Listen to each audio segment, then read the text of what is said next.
दोस्तों ये है आपके पौधों का डॉक्टर यानी कि पीएच मीटर। पीएच मीटर का मतलब होता है पावर ऑफ हाइड्रोजन। इससे आप अपने पौधों की सेहत का राज पता कर सकते हैं। उनको किस तरीके की मिट्टी चाहिए, एल्कलाइन चाहिए या फिर एसिडिक मिट्टी चाहिए, मतलब आपके पौधे की मिट्टी किस तरीके की है वो आप इससे जांच सकते हैं। इसके अलावा आपके पौधों पर कितनी लाइट पड़ रही है, कितनी धूप पड़ रही है वो भी आप जान सकते हैं। जैसे कि दोस्तों आपके कुछ पौधे हैं इंडोर रखे हुए और वहाँ पर लाइट कम पहुँच रही है, यानी कि फुल अंधेरा है या फिर कम लाइट पहुँच रही है, तो आप इससे पता कर सकते हैं आपके पौधों पर कितनी लाइट पड़ रही है और आपके पौधों को कितना लाइट चाहिए। इसके अलावा दोस्तों ऐसे पौधे हैं जो कि बाहर रखे हुए हैं, डायरेक्टली सनलाइट में रखे हुए हैं, तो उसका भी पता कर सकते हैं कितनी उन पर धूप पड़ रही है। तो दोस्तों ये तो थी कुछ नॉर्मल बातें। तो चलिए अब हम बात कर लेते हैं। कुछ पौधे ऐसे होते हैं जो कि एसिड लवर प्लांट होते हैं, उनको एसिडिक सॉइल चाहिए होती है। वो पौधे हमें सबसे ज़्यादा प्यारे होते हैं, जैसे गुड़हल, गुलाब और मोगरा जैस्मीन। इन पौधों को एसिडिक सॉइल चाहिए होती है। इनके अलावा और भी बहुत सारे पौधे होते हैं जो कि एसिडिक सॉइल लवर प्लांट होते हैं। तो सबसे पहले हम बात करेंगे हिबिस्कस के बारे में।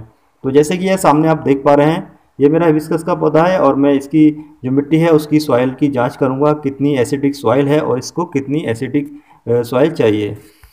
मेरे इस पौधे पर दोस्तों काफ़ी समय से फ्लोवरिंग नहीं हो रही है, तो चलिए हम इसकी जो उसकी जांच कर लेते हैं। इसकी मिट्टी किस टाइप की है। हिबिस्कस के पौधे की मिट्टी लगभग जो का 7 रहना चाहिए। तो चलिए इसका हम देख लेते हैं। तो दोस्तों जैसे कि आप देख पा रहे हैं, इसका जो पीएच लेवल है वो 6 है, 6 से कुछ ऊपर है, 6.1 होगा। तो इस तरीके से हम इसकी पीएच की जांच कर सकते हैं। इसके अलावा दोस्तों जो हमने नीचे बटन दबाया उससे पता ये चला इसकी मिट्टी के अंदर सही नमी है, मतलब काफ़ी ज़्यादा नमी है। अगर ये निशान ये सुई जो है वो हरे निशान तक होती तो इसका मतलब ये था कि आपका जो मिट्टी है बिल्कुल नॉर्मल है, उसके अंदर ज़्यादा ओवर वाटरिंग नहीं है। लेकिन इससे ये पता चलता है कि इसमें ओवर वाटरिंग भी है। और हम जब बीच में करेंगे तो इससे पता चलेगा इसको लाइट कितनी मिल रही है। तो लाइट हरे निशान पर है, यानी कि लाइट इसको सही मिल रही है। ये डायरेक्टली सनलाइट में रखा हुआ है, बहुत ज़्यादा धूप भी नहीं है, नॉर्मली लाइट में रखा हुआ है, सही जगह पर ये रखा हुआ है। तो इस तरीके से आप अपने पौधों की जांच कर सकते हैं। चलिए दोस्तों अब हम बात कर लेते हैं। ये सामने जो आप देख पा रहे हैं ये मेरा पौधा है गुलाब का। इस पर बहुत हैवी फ्लावरिंग होती है। ये गुलाब है गिफ्ट वाला गुलाब, जो कि लंबा वाला जो गुलाब होता है, बड़े साइज का उस पर फूल आते हैं। और ये थर्मोकोल के डिब्बे में लगा हुआ है, मतलब पोर्ट में लगा हुआ है थर्मोकोल के। तो चलिए अब हम इसकी जांच कर लेते हैं मिट्टी की, इसकी मिट्टी किस तरीके की। दोस्तों पौधों को देखकर लग रहा है पौधे की मिट्टी काफ़ी ड्राई है, पौधे को पानी ज़्यादा चाहिए। लेकिन दोस्तों अंदर काफ़ी नमी है। इस तरीके से हम देख के मिट्टी को पानी बहुत ज़्यादा दे देते हैं, जिससे कि हमारे पौधों को प्रॉब्लम हो जाती है, फंगस लग जाता है। चलिए देख लेते हैं मिट्टी के अंदर कितनी नमी है, पौधों को पानी चाहिए या नहीं चाहिए। तो पहले हम जांचेंगे पानी कितना है, उसके बाद जांचेंगे पीएच कितना है। तो दोस्तों हरे निशान पर है ये सुई, इसका मतलब है पौधे की मिट्टी के अंदर काफ़ी नमी है। लेकिन थोड़ा रेड की तरफ जाएगी सुई तो इससे पता चलेगा ज़्यादा कमी है। चलिए इस बटन को अब पीएच की तरफ कर देते हैं, इससे पता चल जाएगा हमारे पौधे का पीएच कितना है। तो दोस्तों इस पौधे का पीएच है 7। गुलाब के पौधों को 6.5 से 6.9 का पीएच अच्छा रहता है। तो हमारे पौधे का पीएच सही में है। दोस्तों ये है मेरे पिटूनिया का पौधा। आज हम इसकी मिट्टी की जांच करेंगे, इसकी मिट्टी किस तरीके की है, पीएच कितना है।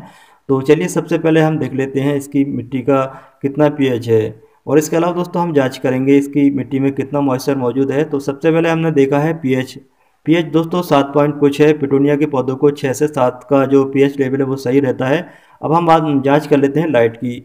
तो इसको सही लाइट मिल रही है, ज़्यादा कम भी नहीं है, ज़्यादा भी नहीं है। इसका मतलब इसको हमने सही जगह पर रखा हुआ है। चलिए अब हम देख लेते हैं इसको कितना पानी चाहिए और हमने कितना पानी दिया हुआ है।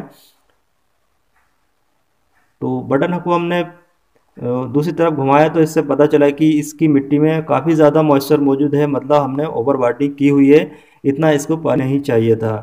इस तरीके से आप दोस्तों अपने पौधों पर नज़र रख सकते हैं, उनको कितना पानी चाहिए, कितना लाइट चाहिए, कितना पीएच लेवल होना चाहिए। और इसके अलावा दोस्तों अगर आपने कोई सीडलिंग की हुई है तो सीडलिंग को कितने पीएच का मिट्टी होना चाहिए, इसकी भी जांच कर सकते हैं। तो चलिए देख लेते हैं। यहाँ पर मैंने बिनका की सीडलिंग की हुई है, बिनका का पीएच लेवल कितना है।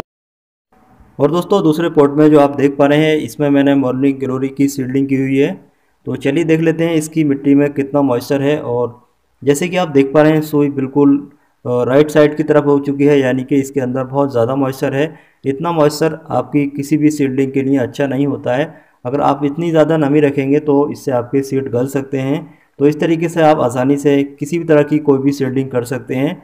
तो दोस्तों उम्मीद है आपको ये वीडियो और ये पौधों का डॉक्टर यानी कि पीएच मीटर के बारे में अच्छे से जानकारी लग गई होगी। फिर भी दोस्तों अगर आपका कोई सवाल है तो कमेंट बॉक्स में कमेंट कर सकते हैं। अगर दोस्तों आप चैनल पे पहली बार हैं, चैनल की वीडियो पहली बार देख रहे हैं, तो चैनल को सब्सक्राइब करने के साथ में बेल का बटन जरूर दबा दें। इसका फ़ायदा ये होता है कोई भी वीडियो अपलोड करता हूँ उसका नोटिफिकेशन आपके पास जल्दी पहुँचता है और आप